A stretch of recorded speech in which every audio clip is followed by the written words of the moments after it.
Coucou, bienvenue à toi dans ce podcast qui aujourd'hui est consacré à la question de l'hypersensibilité et de l'hyperémotivité. Tout d'abord, je me pose la question, est-ce que l'hypersensible est d'office hyperémotif ? Et de l'autre côté, est-ce que l'hyperémotif est d'office hypersensible ? Je pense que la réponse est non, et qu'il y a vraiment plein de manières de vivre et son hypersensibilité et sa sensibilité tout court, ainsi que sa vie émotionnelle. Néanmoins, aujourd'hui, j'ai vraiment envie de parler d'hypersensibilité liée à l'hyperémotivité. Encore une fois, ce sont des sujets un peu tabous non pas dans la connaissance ou dans les savoirs aujourd'hui qui sont de plus en plus grands. Il y a vraiment une recherche dans les champs de la psychologie ou de la psychiatrie pour tenter d'apporter des réponses, notamment sur les questions de l'intelligence émotionnelle. Mais c'est tabou par rapport à la personne qui le vit. Parce que l'hypersensibilité alliée à une hyperémotivité crée quelque part, quand elle n'est pas reconnue, une forme de rejet, voire d'exclusion.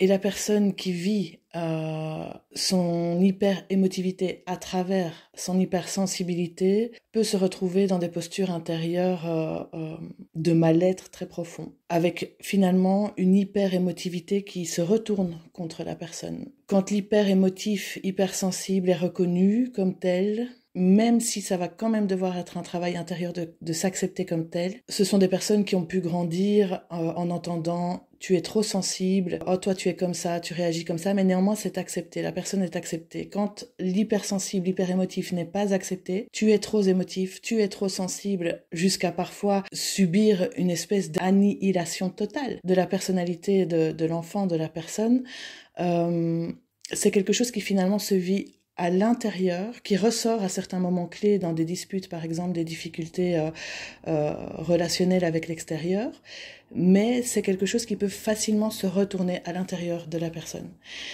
Et ce qui est important à comprendre aussi, c'est qu'il y a beaucoup d'hypersensibles et hyperémotifs qui ne se reconnaissent pas à eux-mêmes et qui donc ont une vie hyper sensible et hyper émotive à l'intérieur d'elles-mêmes, sans comprendre réellement l'espèce de violence, de cocotte-minute qui vit et qui bout à l'intérieur du corps, mais ne pas savoir l'extérioriser, ne plus oser même, j'ai envie de dire l'extérioriser, puisque ça a pu être un élément de rejet de la personnalité de l'individu. Et donc, quelque part, je me demande aussi si dans toutes les dépressions qu'on peut rencontrer aujourd'hui, voire certains burn-out, etc., si la question de l'hypersensibilité, voire de l'hyperémotivité, n'est pas quelque part assez sous-estimée. Quand je travaille avec les personnes sur ces questions-là, il y a d'abord tout un travail de prise de conscience de l'impact d'une émotion sur un corps et de bien comprendre qu'il faut distinguer l'émotion avec son ressenti dans le corps, de la pensée, du mental qui va s'activer finalement en fonction de ce ressenti. Quand on ressent une émotion, on n'a pas forcément la pensée qui est construite autour de ce ressenti. On peut avoir deux types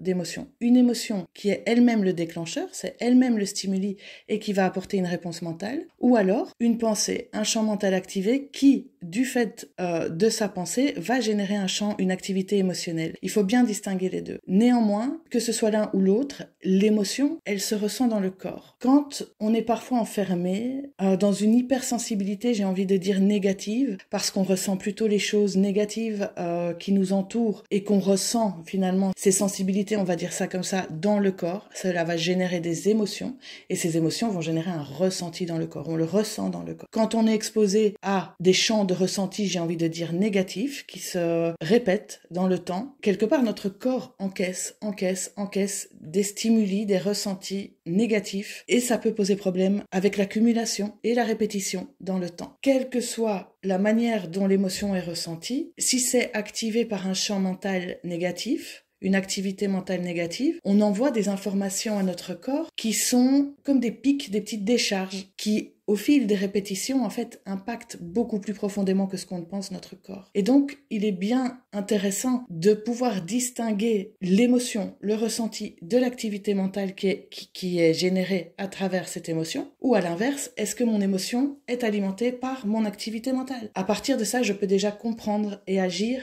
sur ce qu'il se passe au niveau de mon corps et des ressentis de mon corps. Dès qu'on peut comprendre où mon émotion se place dans mon corps, quel organe, quelle place à l'intérieur de moi cette émotion m'impacte, dès que je suis capable de comprendre que c'est peut-être mon activité mentale qui génère ces ressentis émotionnels dans mon corps, je sais que je peux agir dessus. Je comprends comment je peux agir. D'un côté, émotionnellement, au niveau de ma sensibilité, de mon hypersensibilité, c'est comprendre comment les énergies qui m'entourent, les champs émotionnels qui m'entourent m'impactent, qu'est-ce qui m'appartient, qu'est-ce qui ne m'appartient pas, qu'est-ce qui appartient à l'accumulation de tous ces ressentis. Et d'un autre côté, au niveau mental, au niveau de l'esprit, au niveau de l'intellect, comprendre qu'est-ce qui engendre mes pensées négatives, qui génèrent des émotions de peur, de colère, de jalousie, de tristesse. Je peux quelque part entamer un dialogue intérieur, voire avec une aide extérieure, pour pouvoir petit à petit identifier, créer les déclics, les switches, les changements de pensée, quelque part de mécanismes de fonctionnement intérieur au niveau de la pensée, pour pouvoir agir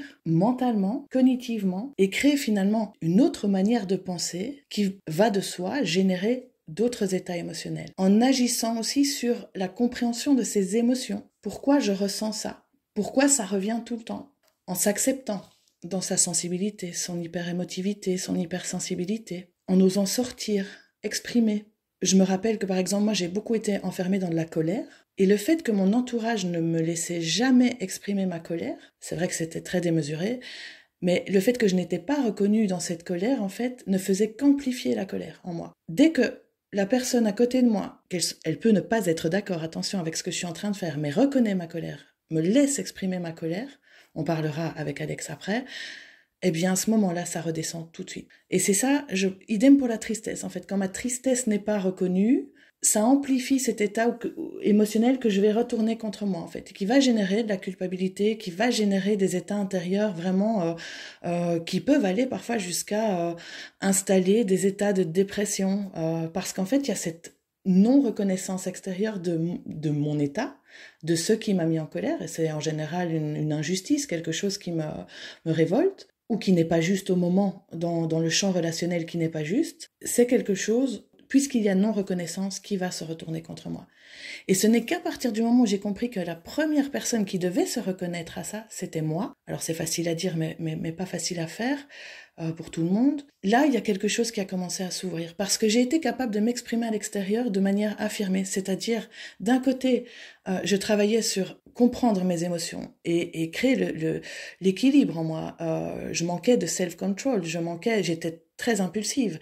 Donc je devais vraiment comprendre ce feu en moi, ce que j'appelais parfois cette violence intérieure. Je devais la comprendre moi-même, me reconnaître, accepter que j'avais ça en moi, et petit à petit pouvoir arriver quelque part à une forme d'équilibre, de paix intérieure, parce que c'est ça aussi, hein, c'est extrêmement usant d'être dans une vie émotionnelle intérieure extrême, voire très forte, de manière quasi quotidienne. C'est quelque chose qui petit à petit s'est installé et m'a permis d'un côté de générer la paix en moi, d'un côté de comprendre comment je fonctionnais, de m'accepter en ce sens, mais surtout de pouvoir aussi développer une communication tant intérieure que extérieure qui me permettait, avec les mots que je choisissais, avec la tempérance intérieure, de pouvoir enfin exprimer ce que je ressentais, mais sans effusion, sans côté dramaturgique. Voilà, il y avait quelque chose où ça a été un travail intérieur, mais quelle, je dirais, joie de pouvoir aujourd'hui me comprendre de cette manière-là et de pouvoir avoir compris aussi l'impact au fil des années de tout ce champ émotionnel négatif, toxique, et la manière dont ça avait impacté mon corps. Et c'est aussi pour ça que je fais ce podcast, parce qu'en fait,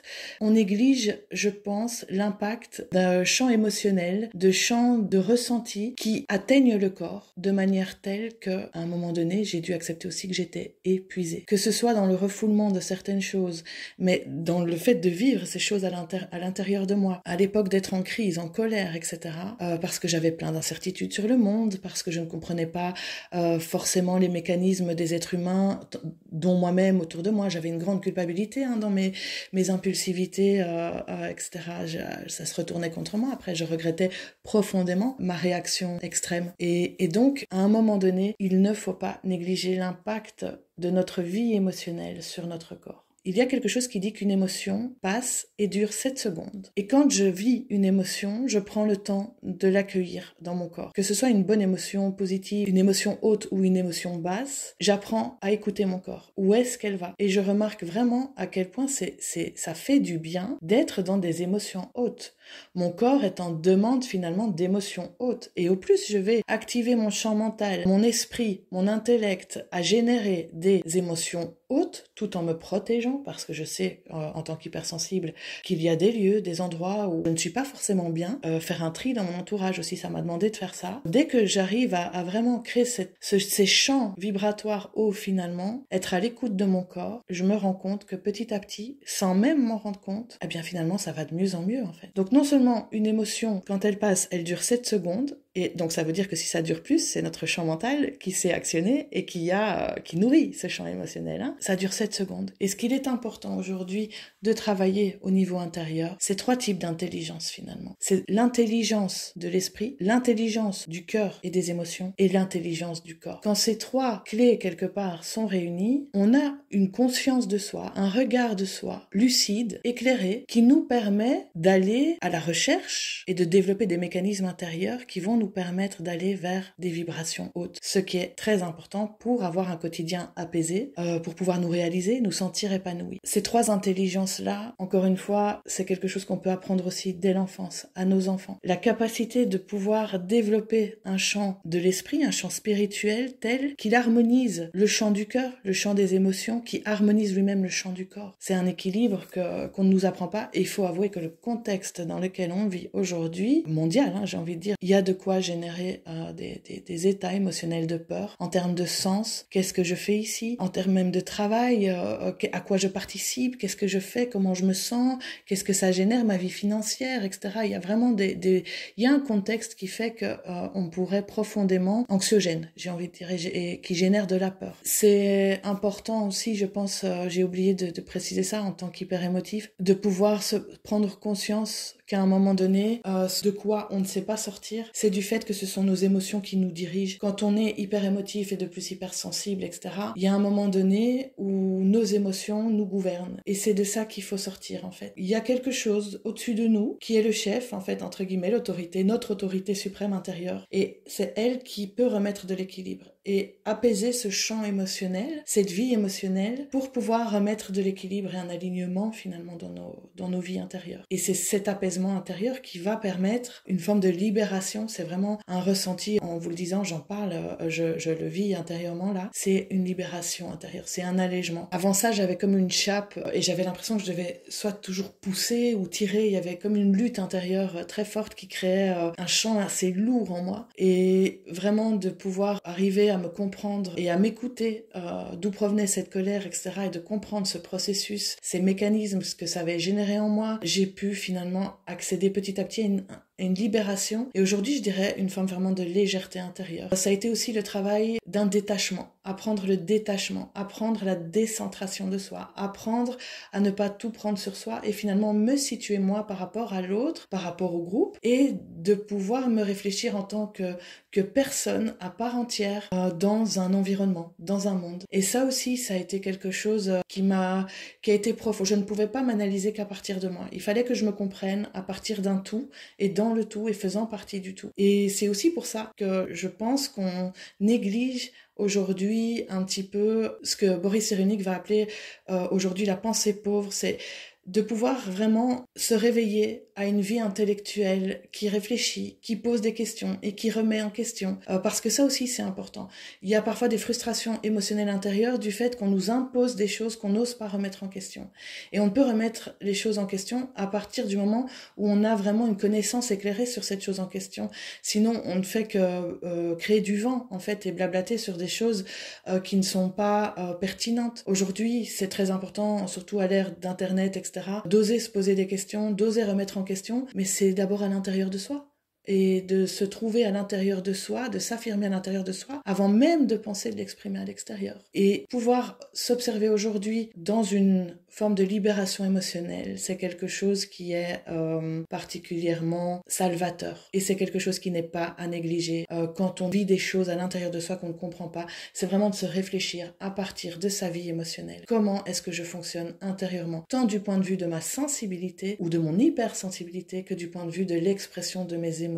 Voilà, j'espère que ce petit podcast t'aura plu, t'aura permis de réfléchir, de te poser des questions, d'aller plus loin. Il y a tellement de choses à dire sur tout ça que je pourrais encore continuer continuer longtemps, mais je pense que ça fera l'objet d'autres podcasts. Je te remercie beaucoup de m'avoir écouté. N'hésite pas à me retrouver sur les réseaux, sur Facebook, sur Insta. Et moi, je te dis à très bientôt dans un nouveau podcast. Ciao, ciao.